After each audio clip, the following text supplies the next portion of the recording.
ఏమీ నాకు సంబంధం లేనటువంటి విషయాల్లో నన్ను ఒక అక్యూజ్డ్గా ఇరికించి కాకినాడ సీపోర్ట్ విషయంలో కానీ ఈ యొక్క విశాఖపట్నంలో సిట్ నా పైన ఇచ్చినటువంటి స్పెషల్ ఇన్వెస్టిగేషన్ టీం ఇచ్చినటువంటి రిపోర్ట్ కానీ ఇవన్నీ కానీ కేర్ఫుల్గా కానీ పరిశీలించి చూస్తే చంద్రబాబు నాయుడు గారి ప్రభుత్వం పాల్పడుతున్నటువంటి కక్షపూరితమైనటువంటి చర్యలు, చంద్రబాబు నాయుడు గారి ప్రభుత్వం అన్యాయమైనటువంటి యాక్టివిటీస్ ఏదైతే ఉన్నాయో, చర్యలు ఏదైతే ఉన్నాయో ఇవన్నీ చాలా స్పష్టంగా తెలుస్తూ ఉన్నాయి. నేను సాయిరెడ్డి అనేటటువంటి వ్యక్తి వెనక్కి జంకేవాడు కాదు. ఏది ఏమైనా కూడా పర్వాలేదు. నేను ఒక్కటే చెప్తా ఉన్నా, అధికారం అనేటటువంటిది శాశ్వతం కాదు. అప్పట్లో జగన్మోహన్ రెడ్డి గారు కూడా 2019లో అధికారంలోకి వచ్చినప్పుడు నేను 20-25 సంవత్సరాలు అధికారంలో ఉంటానని అనుకున్నారు. ఇప్పుడు చంద్రబాబు నాయుడు, లోకేష్ బాబు కూడా ఈరోజు మేము అధికారంలో 20 సంవత్సరాలు ఉంటాం అనుకుంటా ఉన్నారు. కానీ అధికారం అనేటటువంటిది ఎవరిని అట్టిపెట్టుకొని ఉండదు. ప్రజాభిమానం చూరగొన్నటువంటి వాళ్ళే అధికారంలో ఉంటారు. నేను ఇంకా కూడా చెప్తా ఉన్నాను, ఈ కోటరీ ఇలాగే కొనసాగితే జగన్మోహన్ రెడ్డి గారు అధికారంలోకి వచ్చే ప్రసక్తి లేదు. ఈ యొక్క కూటమి అలాగే కొనసాగితే జగన్మోహన్ రెడ్డి అధికారంలోకి వచ్చేటటువంటి ప్రసక్తి లేదు. ఒక రాజకీయమైనటువంటి ఒక స్ట్రాటజీ ఉండాలి. ఆ స్ట్రాటజీ ఏందనంటే కూటమిని విడగొట్టగలిగినప్పుడే జగన్మోహన్ రెడ్డి గారు తిరిగి అధికారంలోకి వచ్చేటటువంటి అవకాశం ఉంటుంది. ఆ స్ట్రాటజీ ఇచ్చేటటువంటి వాళ్ళు కానీ, అమలు చేసేటటువంటి వాళ్ళు కానీ ఈ యొక్క కోటరీలో లేరు. జగన్మోహన్ రెడ్డి గారి చుట్టూ ఉన్నటువంటి వాళ్ళందరూ కూడా ఆయన్ని మిస్గైడ్ చేస్తూ ఉన్నారనేటువంటి విషయం నేను తెలియజేస్తూ ఉన్నా. నేను ఒక్కటే ఆలోచిస్తూ ఉన్నా, మీరు కూడా కోటరీలో భాగస్వాములే కదా అని మీడియా మిత్రులు కూడా చాలాసార్లు ప్రశ్నించారు.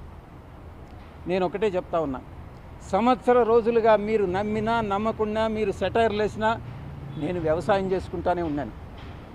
అప్పుడప్పుడు నేను గమ్ముగా ఉండలేను కాబట్టి నాకున్నటువంటి స్వల్పమైనటువంటి రాజకీయ పరిజ్ఞానంతో ఏదో ట్వీట్స్ పెట్టడం, ఏదో టెక్నికల్గాను అకాడమిక్గాను ట్వీట్స్ పెట్టడం చేస్తూ ఉన్నాను.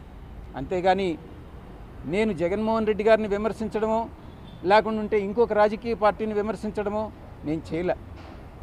అయినప్పటికీ కూడా జగన్మోహన్ రెడ్డి గారే నన్ను విమర్శించారు. నేను ప్రలోభాలకు లొంగానన్నారు. నేను అడుగుతా ఉన్నా, అదే ప్రలోభాలకు లొంగుంటే నేను ఈరోజు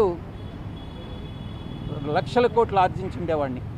నాకు అది నేను నమ్మినటువంటి ఆ వెంకటేశ్వర స్వామి సాక్షిగా చెప్తా ఉన్నా, ఎవరి దగ్గర విజయసాయిరెడ్డి డబ్బులు ఆశించి చేయి చాచలేదు, భవిష్యత్తులో అటువంటి చాచే అవకాశం లేదు అని నేను ఈ పత్రికాముఖంగా తెలియజేసుకుంటా ఉన్నా.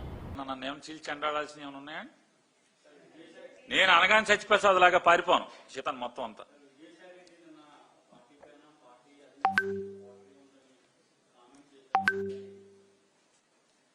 విజయసాయిరెడ్డి గారు పార్టీ అధినేత చుట్టూ కోటరీ ఉందని చెప్పారా? నేను కూడా చూశాను. వారు ఇంకోటి కూడా మాట్లాడారు, నేను 1 సంవత్సరం పాటు నెంబర్ 2 అన్నారు.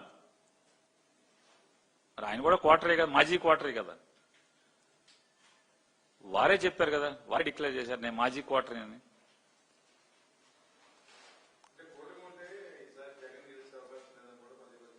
ఎవరండి? ఇప్పుడు పవన్ కళ్యాణ్ గారు కూడా చాలా చెప్పారు. అలా సహజంగా ఎట్లా ఉంటుందంటే అండి, నేనున్నానండి, నాకు జగన్ అంటే ఇష్టం కాబట్టి ఖచ్చితంగా 2029లో జగన్ ఖచ్చితంగా గెలిచి తీరుతాడు. వీళ్ళు ముగ్గురు కాదు, ఇంకొకళ్ళని కలుపుకున్నా కూడా, అంటే ఇండైరెక్ట్ గా ఆల్రెడీ కలిసే ఉన్నారనుకోండి కాంగ్రెస్ పార్టీ. ఈ ముగ్గురు కాకుండా వెనకాల చీకట్లో కాంగ్రెస్ పార్టీ ఉంది కదా, మనకు తెలుసు కదా. అందరూ కలిసి వచ్చిన జగన్ని ముఖ్యమంత్రి ఆపటం వీళ్ళ వల్ల కాదు అనేది నాకు అనిపిస్తుంది. అట్లాగే ద్వేషం ఉన్న వాళ్ళకి జగన్ అవ్వడానికి ద్వేషం ఉన్న వాళ్ళకి అనిపిస్తుంది. నాకు మోసం ఉంది కాబట్టి జగన్ మీద, జగనే గెలుస్తాడని నాకు అనిపిస్తుంది. కానీ వాస్తవం అనేది ప్రజల నిర్ణయం అనేది 2029లో కదా. తప్పకుండా 2029లో ఎన్నికలు ఎప్పుడైతే అప్పుడు మళ్ళీ మనం మాట్లాడుకుందాం.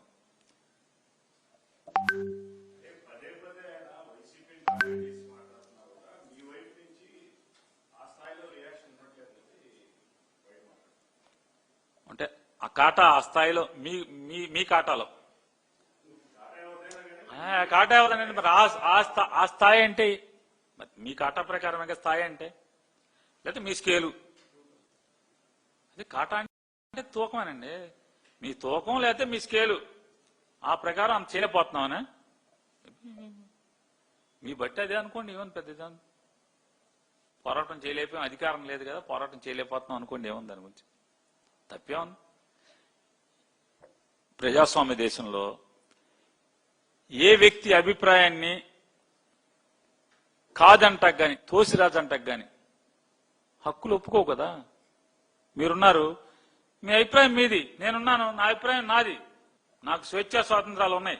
అలాగే ఎవరికి కాలుకుంటే తప్పే ఉంది. ఏదైనా కోరికలు వేరు, ఆశపట్టం వేరు, వాస్తవాలు వేరు. వాస్తవాలు జరిగిన రోజు వాస్తవాలు ఇది అంటే ఈ కోరికలు ఈ ఆశలు వాస్తవాలు అయినప్పుడు తప్పకుండా మంచి జ్యోతిష్యమే అనుకుందాం. ఇబ్బంది ఏముంది?